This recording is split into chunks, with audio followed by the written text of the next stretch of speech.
Alam nyo po ba na pwede po tayong mamili po ng gusto po natin mangyari sa ating mga Facebook account once na tayo po ay mawala dito sa ating mga mundong ginagalawan? So ngayon mga katiktik, sundan nyo lang po ako at ituturo ko sa inyo no? So punta lang po tayo sa ating mga messenger po at i-click po natin itong 3 lines po dyan sa taas. Pagkatapos po, itong settings po, i-click din po.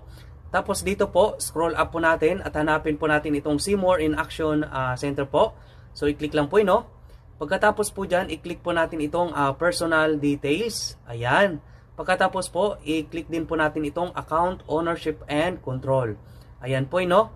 So, dito naman po mga katiktik, i-click po natin itong memorialization po. Ayan. Tapos, i-click din po ito. Tapos, may dalawa po ritong choices po. Memorialize account at saka delete after death. Ayan po. So, i-click po natin itong memorialize account po. So, pagka next po dyan, okay. So, dito po mga katiktik, i-search